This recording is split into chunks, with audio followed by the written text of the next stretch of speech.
시청자 여러분 안녕하십니까? 한 주간의 한인사회 주요 소식을 정리해드리는 KBN 뉴스 주간 브리핑입니다.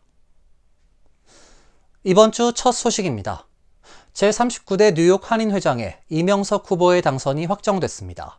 단독 후보로 입후보한 이명석 후보는 지난주 토요일 열린 총회 신임 투표에서 압도적인 찬성표를 받았습니다. 이명석 당선자는 세대 간의 화합을 이룩하고 한인 사회가 미국 주류 사회에 기여할 수 있도록 노력하겠다고 밝혔습니다.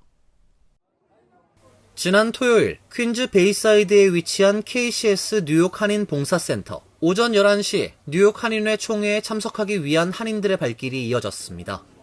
이날 총회는 39대 뉴욕 한인회장의 단독 후보로 입후보한 이명석 후보의 신임 투표가 예정돼 있었습니다. 뉴욕 한인회 회칙에 따르면 뉴욕 한인회장 신임 투표를 위해서는 400명 이상의 인원이 참석해야 하고 이 중 과반의 찬성표를 얻어야 당선이 확정됩니다.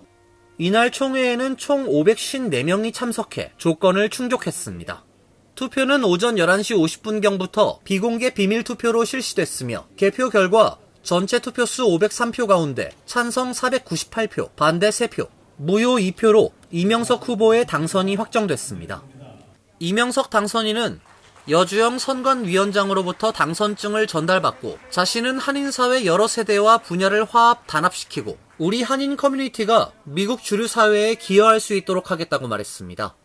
좀 어려운 가운데 있는 한인사회를 위해서 제가 세대와 또 모든 각 분야를 정말 화합시키고 단합시키고 또 우리 한인사회를 이 뉴욕의 이 미국의 어려운 이 상황에서 뭔가 기여를 하고 뭔가 보탬을 드리고 또 봉사하기 위해서 나왔습니다.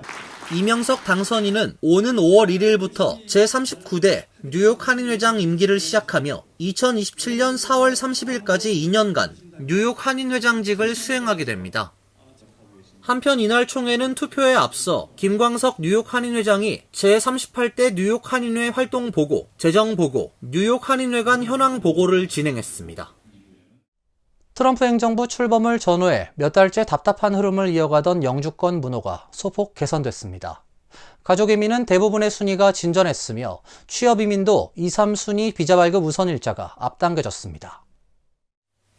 국무부가 어제 발표한 2025년 4월 영주권 문호에 따르면 가족이민 일부 순위의 비자 발급 우선일자와 접수 가능 우선일자 문호가 일제히 진전했습니다. 가족이민 1순위의 비자 발급 우선일자는 기존 2015년 11월 22일에서 2016년 3월 15일로 4개월 가까이 진전했습니다. 접수 가능 우선일자는 2017년 9월 1일로 기존과 동일했습니다.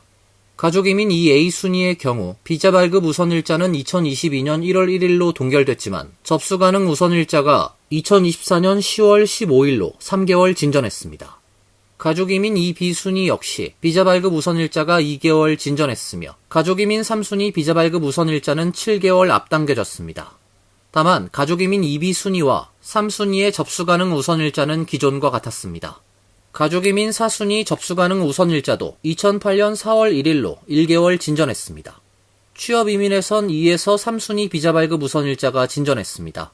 취업이민 2순위의 비자 발급 우선일자는 기존 2023년 5월 15일에서 2023년 6월 22일로 한 달 넘게 진전했습니다. 취업이민 3순위 숙련직의 경우 비자 발급 우선일자가 2023년 1월 1일로 한 달간 앞당겨졌으며 3순위 비숙련도 비자 발급 우선일자가 3달 넘게 개선됐습니다. 취업이민 2순위와 3순위 숙련직의 접수 가능 우선일자는 동결된 가운데 3순위 비숙련직의 접수 가능 우선일자는 한 달 진전했습니다. 취업이민 4순위의 비자 발급 우선일자는 처리 불가 상태로 발표됐으며 접수 가능 우선일자는 동결됐습니다. 연방이민당국이 지난해 봄에 컬럼비아 대학교에서 반이스라엘 시위가 있을 때 중요한 역할을 했던 팔레스타인 출신 대학원생 한 명을 체포하고 영주권까지 박탈했습니다. 교육부는 당시 유대인 학생들을 보호하지 않았다는 이유로 컬럼비아 대학의 4억 달러의 보조금을 취소한다고 밝혔습니다. IC 직원 여러 명이 지난 토요일인 8일 컬럼비아대 맨해튼 캠퍼스 부근에 있는 대학 소유의 한 주택에 있던 대학원생 마무드 칼릴을 체포했습니다. 체포된 칼릴의 변호사는 IC 단속원과 전화 통화한 결과 그는 국무부가 칼릴의 학생 비자를 몰수하라는 명령을 내려 이를 이행했다고 말했고, 변호사가 칼릴은 미국의 영주권을 가지고 있다고 말해주자 그 요원은 그 영주권 역시 몰수하고 빼앗았다고 말했습니다. 이번 체포는 도널드 트럼프 대통령이 선거운동 당시 가자 전쟁의 이스라엘군에 대한 항의 시위에 참가하는 유학생들은 모두 추방하겠다고 공약한 것을 실천한 첫 케이스로 여겨지고 있습니다. 체포된 칼릴은 지난해 가자 전쟁으로 반이스라엘 시위 대학생들이 캠퍼스 안에 천막을 치고 장기 농성을 했을 때 대학 당국과 교섭해서 이를 철거하도록 학생들을 위한 협상 대표로 나섰습니다. 그 때문에 학생 시위 활동가로는 매우 드물게 이름과 신원을 기꺼이 공개했고, 그 때문에 추방당하게 된 것입니다. 칼릴은 체포된 이후 뉴저지주 엘리자베스 소재 이민 수용 시설에 이송돼 감금돼 있습니다. 한편 교육부는 지난 7일 법무부, 보건복지부, 연방총무청과의 부처합동 보도자료를 내고 컬럼비아대를 상대로 4억 달러 규모의 연방 보조금과 연방 계약을 즉시 취소한다고 밝혔습니다. 이들 부처는 컬럼비아대는 유대인 학생들에 대한 지속적인 괴롭힘에 대응하지 않았다고 취소 사유를 설명했습니다. 교육부 등은 이번 취소 조치가 1단계 조치이며 향후 부처합동 태스크포스 점검 결과에 따라 추가 취소가 이어질 수 있다고 대학 측에 경고했습니다. 정부 집계에 따르면 컬럼비아대는 총 50억 달러 규모의 연방 보조금 지원을 받고 있습니다. 미국으로 들어오는 주요 공항과 항만, 국경 검문소에서 입국자가 소지한 스마트폰 등 전자기기에 대한 세관 당국의 검색이 급증한 것으로 나타났습니다. 문자 메시지나 컴퓨터 저장 파일까지 검사해 의심스러운 경우 체포나 입국을 거부당하는 일까지 생기고 있어 주의가 요구됩니다. 연방세관 국경보호국에 따르면 입국자의 휴대폰, 노트북, 태블릿 등을 검색하는 건수가 2018년 33,062건에서 2024년 47,047건으로 42.3% 증가했습니다. 전자기기 검색은 세관당국이 의심스러운 입국자의 전자기기를 검색해 테러 위협 등과 관련성이 있는지 파악하는 과정을 말합니다. 올해 초 업데이트된 CBP 공지에는 국경을 통과하는 전자기기를 합법적으로 검사할 수 있는 능력은 점점 더 디지털화되는 세상에서 미국을 안전하게 유지하는 데 필수적이라고 명시돼 있습니다. CBP에 따르면 미국 국경을 통과하는 모든 입국자는 시민권자 여부를 막론하고 세관 검사를 받아야 하는데, 검사 과정에서 휴대전화, 컴퓨터, 카메라, 기타 전자기기를 검색당할 수 있습니다. 검색은 테러 활동을 비롯해 아동 포르노, 마약 밀수, 인신 밀수, 대량 현금 밀수, 인신매매, 수출 통제 위반, 지적 재산권 위반, 비자 사기 등을 식별하고 퇴치하는 데 사용되고 있다는 게 CBP 측의 설명입니다. 또한 전자기기에 대한 검색은 개인의 미국 입국 의도를 파악하는 데도 활용되고 있습니다. 실제로 지난 2017년 한국에서 여행을 온 한 남성이 외장하드에 아동 포르노를 저장해 놓았다가 체포돼 실형까지 받는 일이 발생했으며, 세관 직원이 한인 통역관을 동원해 카카오톡 메시지를 검사한 결과 한인 유학생이 식당에서 불법으로 일했던 사실이 드러나 강제 출국 조치를 당하기도 했습니다. 한국 국회의 재외국민들의 투표율 제고를 위해 재외선거에서 우편 투표를 도입하고 향후 전자투표까지 시행할 수 있도록 근거를 마련하는 내용의 선거법 개정안이 발의됐습니다. 한국 국회 의안 정보 시스템에 따르면 더불어민주당 이재강 의원 등 11명은 지난 10일 공직선거법 일부 개정 법률안을 발의했습니다. 발의된 법안엔 선거일 전 16일까지 배달 확인이 가능한 우편을 우선하여 투표용지를 제외 거소 투표자에게 발송하고, 투표자는 기표 후 회송용 봉투에 넣어 제외 선관위에 배달 확인이 가능한 우편을 우선하여 발송하도록 하는 내용이 담겼습니다. 또 중앙선관위가 제외선거에서 컴퓨터 또는 이동통신 단말 장치를 이용한 전자투 개표를 할 수 있도록 하고, 그 방법 및 절차는 중앙선관위 규칙으로 정하도록 하는 내용도 있습니다. 이 밖에 재외선거에서 재외 거소투표를 할 수 있도록 국회의원 선거의 후보자 등록 기간을 앞당기고, 국외 부재자 신고 및 재외선거인 등록 신청 시 재외 거소투표 여부를 적도록 하고, 중앙선관위는 이들 명부를 따로 작성하도록 하는 내용도 포함됐습니다. 발의안은 최근 중앙선관위에 블록체인 기술을 적용한 K-보팅 시스템 개발 등으로 기존 전자투개표 시스템의 보안상 한계를 보완할 수 있는 방안이 마련되고 있다고 배경을 설명했습니다. 그러나 우편 투표 도입에 대한 정치권의 거부감이 상존하고, 특히 최근 일각에서 부정선거 우려 등이 제기되면서 이번 법안이 실제 국회를 통과할 수 있을지는 미지수입니다. 자동차에서 노숙생활을 하던 50대 한인 남매가 백주대낮에 공원에서 히스패닉계 남성을 총격 살해한 혐의로 경찰에 체포됐습니다. 경찰과 차량 추격전까지 벌어졌는데요. SNS에 올라온 용의자들이 촬영된 영상이 체포의 단서가 됐습니다.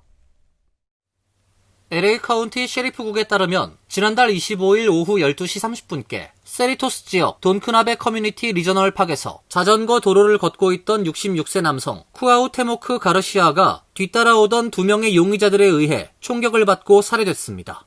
셰리프국은 피해자를 총격하고 달아난 용의자들의 사진이 담긴 수배 전단을 배포하며 적극적으로 수사에 나섰습니다. 셰리프국은 이후 용의자들을 알아본 익명의 제보자의 신고를 통해 이들의 신원을 문정욱 씨와 신디 킴 씨로 밝혀내고 차량 번호를 조회해 검거에 나섰습니다. 플러튼 경찰이 9일 밤 용의자 차량인 토요타 프리우스를 발견하고 차량 정지를 시도했지만 용의자들이 정지에 응하지 않고 도주를 시도해 추격전이 벌어졌습니다. 결국 용의자 차량은 충돌 사고를 일으킨 끝에 체포됐습니다. 폭스11 뉴스에 따르면 한인 용의자 2명은 남매 관계로 경찰이 수배했던 토요타 프리우스 차량에 기거해왔던 것으로 알려졌습니다. 셰리프국은 사건 당시 문 씨가 가르시아에게 직접적으로 총을 겨눴고 김 씨는 남동생의 총격을 지켜보고 있었다고 전했습니다. 한편 한인 용의자들은 SNS 사용자들에게 덜미를 잡힌 것으로 나타났습니다. 경찰의 공개 수배 사실을 접한 한 제보자는 SNS에서 용의자들을 발견하고 해당 동영상을 경찰에 알렸습니다. 틱톡에 올라온 영상에는 사이프레스 지역의 한 레스토랑 야외 테이블에서 식사 중인 용의자들이 맞은편에 앉은 사람들에게 인종적 모욕을 퍼붓는 장면이 담겨 있었습니다. 용의자 문 씨와 김 씨는 현재 살인 혐의로 체포돼 보석금이 책정되지 않은 채 구금 중입니다. 최근 뉴욕과 뉴저지에 홍역이 확산되고 있는 가운데 롱아일랜드 서포 카운티에서도 확진자가 발생했습니다. 확진자가 다녀간 병원을 방문했던 12명의 감염 가능성이 제기되면서 보건당국에 비상이 걸렸습니다. 롱아일랜드 서포 카운티 보건국에 따르면 최근 뉴 하이드팍 소재 코엔 어린이병원에서 진료를 받은 영아 1명이 홍역 확진 판정을 받았습니다. 나이와 성별이 공개되지 않은 확진자는 백신 예방접종을 받지 않았으며 최근 해외 방문 이력이 있는 것으로 알려지고 있습니다. 카운티 보건당국은 확진자가 지난 3에서 6일 동안 코엔 어린이병원을 치료차 방문했던 것으로 알려져 같은 시기 병원을 방문했던 환자 12명이 홍역에 노출됐을 가능성이 있어 후속 조치에 나섰습니다. 해당 환자 12명 중 백신 접종을 받지 않은 1명에 대해 격리 조치를 취한 상태입니다. 이번 홍역 확진 사례는 뉴욕주에서 3번째이며 뉴욕시를 제외한 지역에선 첫 번째 확진 사례입니다. 한편 LA 카운티 거주자 중에서 첫 홍역 환자가 보고됐습니다. 감염자는 5일 차이나 에어라인을 통해 LA 국제공항에 입국한 것으로 확인됐습니다. CDC는 감염자와 같은 항공편에 탑승한 승객들에게 개별적으로 이 사실을 통보할 예정입니다. 앞서 지난달에는 오렌지 카운티에 거주하는 유아 환자가 가족과 함께 한국을 방문했다가 LAX를 통해 귀국한 뒤 홍역 감염자로 파악되기도 했습니다. 연방정부가 고지한 리얼아이디법 시행 시점이 약 2개월 앞으로 다가온 가운데 뉴욕주 차량국이 내달 초부터 뉴욕시 일원 10개 오피스에 대해 토요일에도 문을 열기로 했습니다. 뉴욕주 차량국은 리얼아이디법 시행에 앞서 각 오피스에 신청자들이 몰릴 것을 대비해 내달 5일부터 6월 28일까지 뉴욕 일원 10개 오피스에 대해 매주 토요일 오전 8시부터 오후 1시까지 확대 근무를 실시키로 했습니다. 해당 DMV 오피스는 용커스, 브롱스, 맨하탄 할렘, 맨하탄 미드타운 등이며 DMV 웹사이트에서 확인 가능합니다. 토요일 오피스 방문은 반드시 사전에 온라인으로 사전 예약을 해야 하며 예약은 오는 22일부터 가능합니다. 리얼아이디 발급에 필요한 서류는 유효한 여권, 출생증명서 등 신분증명 서류와 유틸리티 청구서, 은행 거래 내역서 등 2종의 거주증명 서류, 그리고 소셜 시큐리티 번호가 필요합니다. 만약 신분증명 서류에 기재된 이름이 다른 문서에 나온 이름과 다른 경우 이를 증명할 수 있는 서류도 지참해야 합니다. 리얼아이디는 연방정부 기준에 맞춰 발급하는 새 운전면허증과 신분증으로 오는 5월 7일부터 18세 이상에게 공항 탑승 검색, 연방정부 건물 및 군시설 출입 시 일반적으로 여권을 제외하고 유일한 신분 확인 수단이 됩니다. 이상으로 KBN 뉴스 주간 브리핑을 마칩니다. KBN과 함께 즐거운 주말 되시길 바랍니다.